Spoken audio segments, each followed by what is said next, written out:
साधु संत यज्ञ करते थे ना, अश्वमेध का घोड़ा छोड़ते थे, विपक्ष ने गधे छोड़ दिए।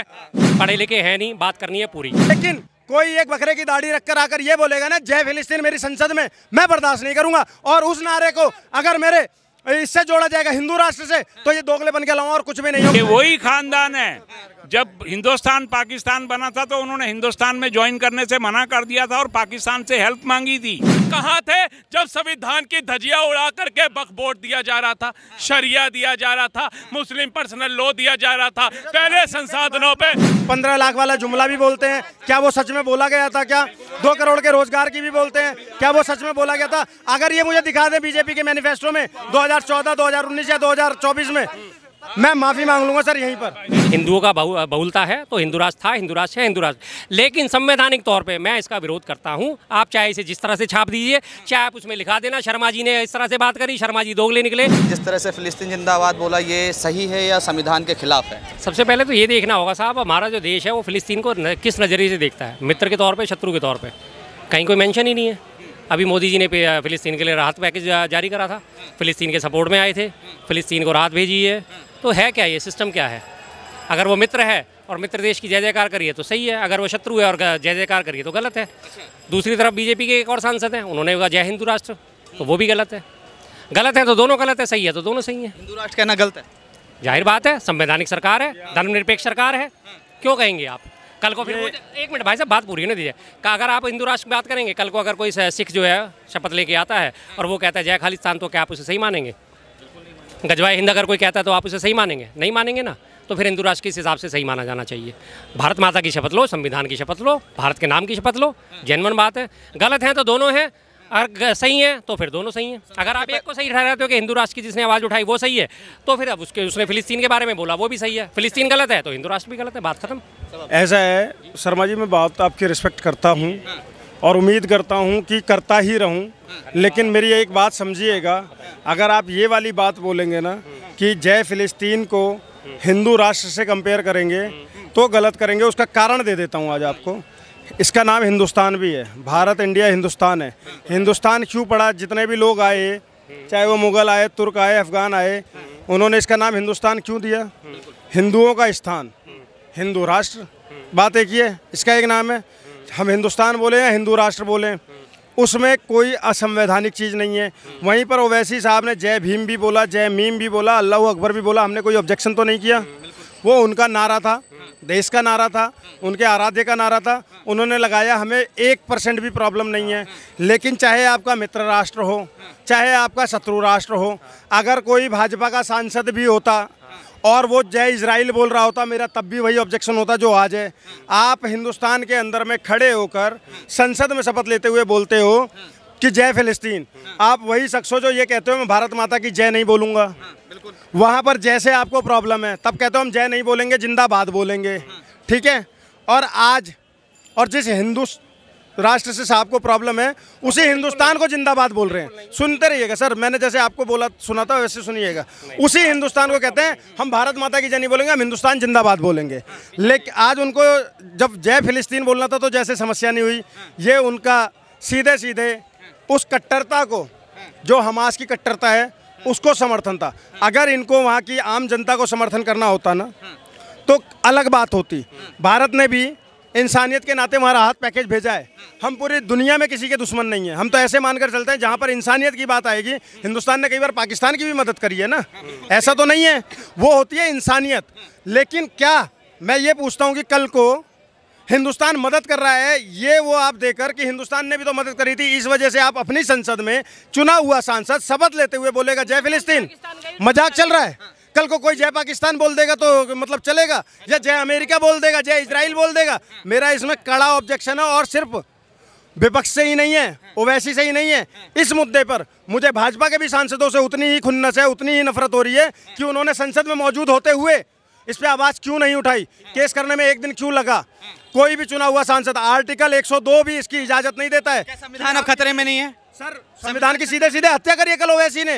लेकिन जो कॉपियां दिखा रहे थे वो लोग नहीं बोले, मुंह पर ताला लग गया। और दोगलापन बताऊं क्या है जय श्री राम का नारा लगाते हैं जब अरुण गोविल जी, सबने ना अपनी भाषा में, किसी ने उर्दू में, किसी ने संस्कृत में, किसी ने कन्नड़ में, किसी ने मलयालम में, किसी ने भोजपुरी में, किसी ने मैथिली में, सबने शपथ ली, सबने अपने अपने आराध्य का जयगान किया, जय घोष किया। लेकिन जैसे ही अरुण गोविल जी ने जय श्री राम बोला, पता है ये इतनी कुंठित मानसिकता हो गई है, ये लोग क्या बोलने लगे, जय अवधेश, जय अवधेश, जय अवधेश। किसको? अवधेश पासी को। माना अवधेश पासी वहां से जीत गए हैं, लेकिन सत्ता के मद में इतने घमंड में चूर मत हो जाओ कि जय श्री राम नारे के जगह पर आप जय अवधेश कर दो। अगर ये करने आ रहे हो ना, तो ये जनता ना अच्छों का घमंड तोड़ती है और वक्त फिर बदलेगा, वक्त फिर बदलेगा। बिल्कुल सही बात बोली इन्होंने। तो यही बारे नारे पे जब आपने ऑब्जेक्शन क्यों नहीं उठाते, जब हर हर मोदी घर घर मोदी का नारे लगाए गए थे, हर हर महादेव को मोदी जी से कंपेयर कर दिया गया था, तब आपके नारे कहाँ गए थे साहब? तब आपके ऑब्जेक्शन कहाँ गए थे?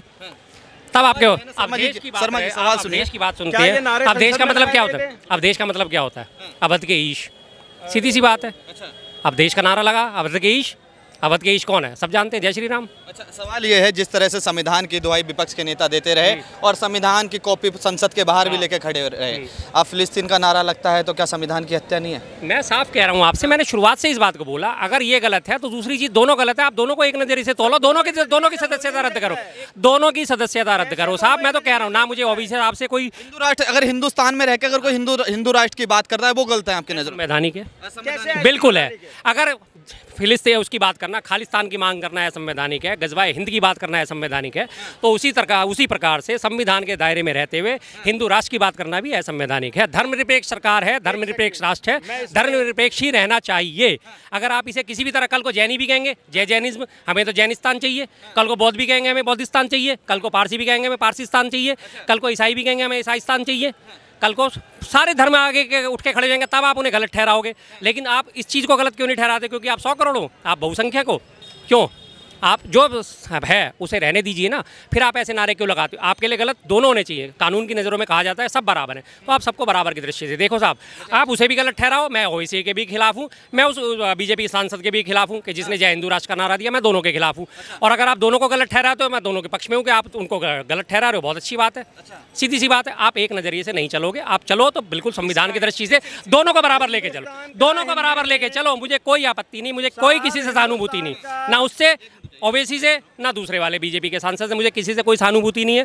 राष्ट्र की बात करो, भारत माता की जय लगाओ, इंडिया की जय लगाओ, इंडिया बोलो, जय इंडिया बोलो, चाहे जय भारत बोलो, भारत माता की जय बोलो, मुझे कोई आपत्ति नहीं। मैं खुद नारे लगाता हूँ भारत माता की जय। भाई ओवैसी जी कभी भारत माता की जय नहीं बोलते, उन्हें जय से प्रॉब्लम है, वंदे मातरम नहीं बोलते, उन्हें मातरम से प्रॉब्लम है। एक मिनट जाइए, एक मिनट पीछे हो जाइए। मातरम बोलते हैं, वो नहीं बोलेंगे, भारत माता की जय नहीं बोलेंगे, वंदे मातरम नहीं बोलेंगे, मगर जय फिलिस्तीन जरूर बोल देंगे।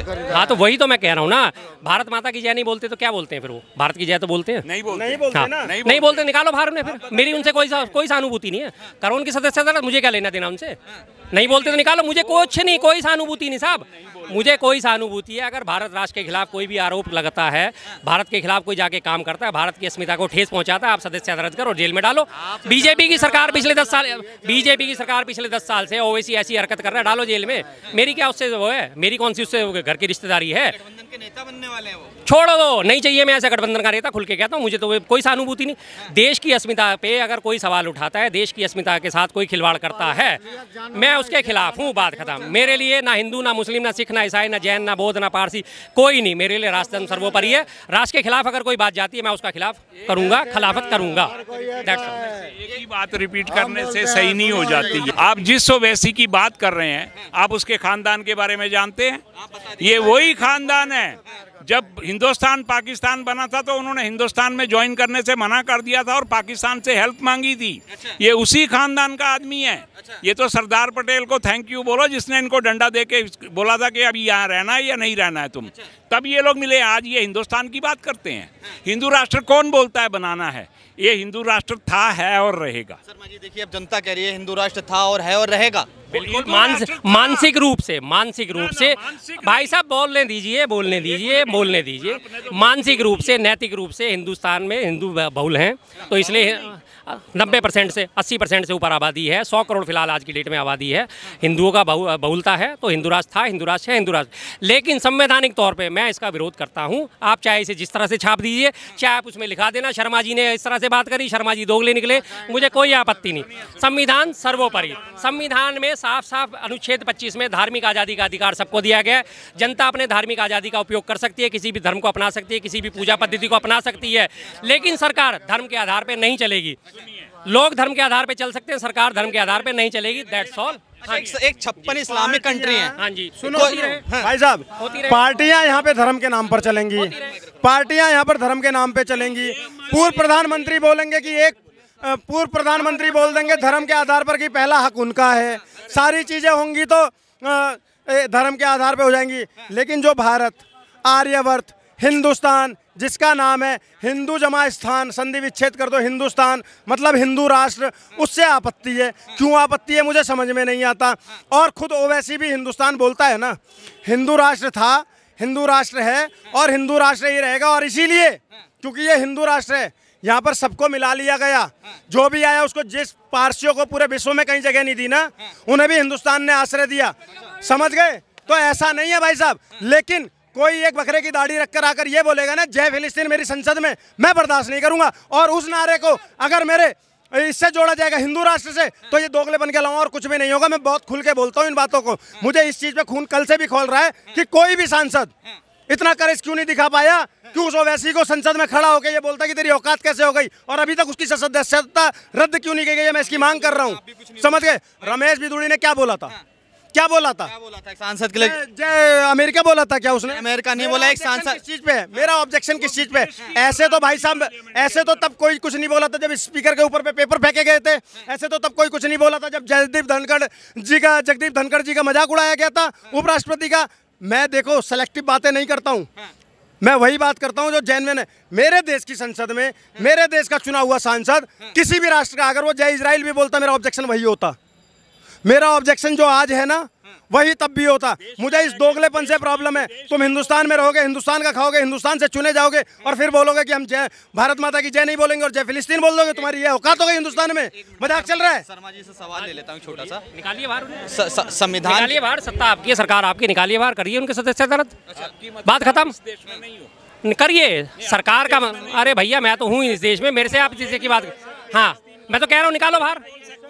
हाँ निकालो, हाँ निकालो बाहर। सवाल ये है जो विपक्ष के भारत के संविधान के खिलाफ अगर ये बात कही एक मिनट जो संविधान की दोहाई विपक्ष के नेता दे रहे थे संसद के पहले दिन, जहाँ संविधान की शपथ लेके सांसद कस्में ले रहे थे, शपथ ले रहे थे, उस दिन संविधान को दिखा रहे थे। ठीक है, क्या संविधान के रक्षक अब विपक्ष के नेता हो गए हैं? वो मोदी, क्या विपक्ष के नेता ही संविधान बचा रहे हैं या मोदी जी संविधान खत्म कर रहे हैं? खत्म करने की कोशिश थी, खत्म करने की कोशिश थी। जब इन्होंने 400 पार का नारा दिया था, बकायदा इनके 6 लोगों ने, 6 कैंडिडेट ने ये नारा दिया गया था हमें 400 पार करा दो, हम संविधान बदल देंगे। जनता ने इस चीज़ को समझ लिया, 240 समेट दिया, बैसाखी सरकार बना दी। अब इनकी हिम्मत टूट गई। सबसे पहले आके उसी संविधान की शरण ली मोदी जी ने, बात खत्म। संविधान की शरण लिया। देखिए डर गए थे नरेंद्र मोदी जी, इसलिए संविधान की शरण लेनी पड़ी है। भाई साहब ने शायद उन्होंने जब पहले संविधान इलेक्शन जीत के गए थे तब भी वो संविधान के अंदर माथा टेक के गए थे, वो नहीं दिखा होगा।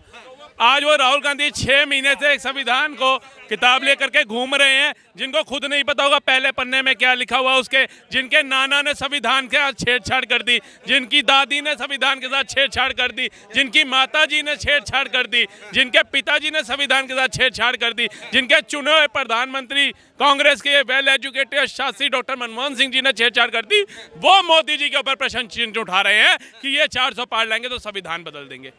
आज वो जगह जगह संविधान की बुक लेकर के चल रहे हैं कि भैया ये देखो हमारे से अच्छा तो संविधान की रक्षा के लिए योद्धा हो ही नहीं सकता। जिसकी दादी ने संविधान का बेड़ा गर्क किया। संविधान का जो रक्षक है ना इस समय, संविधान का जो रक्षक है इस समय विपक्ष के नेता हैं, 234 नेता, उन्होंने संविधान को बचा रखा है। समझिए इस चीज को। अच्छा, वो संविधान के ये 234 सांसद उस समय कहाँ थे जब कार सेवकों के ऊपर गोलियां चला दी गई थी?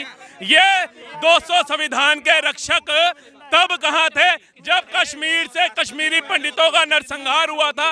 ये संविधान के रक्षक तब कहाँ थे जब आपातकाल लगा दिया गया था और 1.5 लाख से ऊपर लोगों को जेल में ठूस दिया गया था? ये कहाँ थे जब संविधान की धज्जियां उड़ा करके वक्फ बोर्ड दिया जा रहा था, शरिया दिया जा रहा था, मुस्लिम पर्सनल लॉ दिया जा रहा था, पहले संसाधनों पे पहला राइट मुसलमानों का होगा, ऐसा कहने वाले प्रधानमंत्री अपने मोहन सिंह जी कहाँ से? तब कहाँ था संविधान? एक ऐड ऑन कर दूं, जितनी भी बातें भाई साहब ने बताई अभी, ये सारी उस भारत में हो रहा था जिसे शर्मा जी के अकॉर्डिंग धर्मनिरपेक्ष भारत है, उसमें हो रहा था ये सब। अब इन्होंने अभी तक फिर वही बात आ गई घूम फिर के, पढ़े लिखे हैं नहीं, बात करनी है पूरी मुस्लिमों के खिलाफ जो बात, ये अल्पसंख्यकों की, सुन बहुत बड़ी बात बोल रहा हूँ। मनमोहन सिंह जी जो बयान कोट करा था मनमोहन, अरे यार शोर मचाना क्यों शुरू कर देते हो? पूरी बात सुनते हैं ना तुम्हारी, एक ही लाइन में खत्म कर रहा हूँ। मनमोहन सिंह जी जो बयान दिया था वो आज तक इन लोगों ने पूरा नहीं पढ़ा, और पूरा भी पढ़ लिया तो उसमें से छांट के काट पीट के सिर्फ वो एक लाइन लेके आते कि पहला हक अल्पसंख्यकों का यानी मुसलमानों का। उसके बाद की जो सारी लाइनें थी वो खा के भूख लगी होती है, बात खत्म। अब ऐसे पढ़े लिखों से इससे ज़्यादा मैं बात कर ही नहीं सकता, दैट्स ऑल। इतने ज़्यादा पढ़े लिखों से मैं बात ही नहीं कर सकता। जिस दिन पढ़ के आ जाएंगे, पूरा बयान पढ़ के आ जाए, कल मैं वो बयान का प्रिंट आउट लेके आऊँगा, पूरा बयान मैं नहीं बताऊँगा, यही लेके आएंगे, मैं नहीं लाऊंगा, यही लेके आएंगे, पूरा बयान लेके आएंगे, पूरे बयान का प्रिंट आउट लेके आएंगे, और उसके बाद सबको सामने, इसी पब्लिक के सामने सबको पढ़ के सुनाएंगे कि मनमोहन सिंह ने पूरा बोला क्या था। उसके बाद आगे की बात करेंगे इनसे। नहीं खोल रहे अभी, प्रिंट लेके आओ। मेरी कोई मोई युग के अंदर जब साधु संत यज्ञ करते थे ना, अश्वमेध का घोड़ा छोड़ते थे, विपक्ष ने गधे छोड़ दिए। पढ़े लिखे है नहीं, दूसरों के ऊपर ऑप्शन उठाएंगे। अब इनको वीडियो दिखाऊंगा तो कह रहे हैं लिखित लेकर के आओ। अब ये इन्होंने शब्द बोला, अनएजुकेटेड बोला, ये मुझसे एजुकेशन पे बात करेंगे। सुनिए, ये मेरे से एजुकेशन पे बात करे, आपने अनएजुकेटेड कैसे बोला? आप ये बताइए, आपने अनएजुकेटेड आपने पढ़ा है? मैं तो आपको दिखा देता हूँ भाई साहब। ये बयान निकाल रहे हैं, तब तक कोई बात नहीं, मैं नहीं निकालने की जरूरत, वो निकाल लेंगे वो अपने आप। मैं जवाब दे देता हूँ। शर्मा जी के लिए जवाब ये है कि अगर आप दूसरे से तमीज एक्सपेक्ट कर रहे हो ना, तो आपको भी किसी को अनएजुकेटेड बोलने का अधिकार नहीं है, पहली चीज। दूसरी चीज, आप जैसे कह रहे हो वो निकाल रहे होंगे, मैं ऐसे बोल देता हूँ। ऐसे तो ये शर्मा जी को मैंने कितनी बार देखा है बोलते हुए, 15 लाख वाला जुमला भी बोलते हैं, क्या वो सच में बोला गया था? क्या 2 करोड़ के रोजगार की भी बोलते हैं, क्या वो सच में बोला गया था? अगर ये मुझे दिखा दें बीजेपी के मैनिफेस्टो में 2014, 2019 या 2024 में, मैं माफी मांग लूंगा सर यहीं पर। मैनिफेस्टो नहीं, आप बता दीजिए, या ये बोला गया हो कि दिया गया हो? न्यूज़ 24 वो तो इनका चैनल है, गोदी मीडिया नहीं है। शर्मा जी, सत्य को पहचानो। 15 लाख मोदी जी ने कहा था, जबकि मोदी जी ने कहा था देश के बाहर इतना काला धन है, अगर वो आ गया तो प्रत्येक नागरिक को 15-15 लाख यूं ही मिल जाएंगे।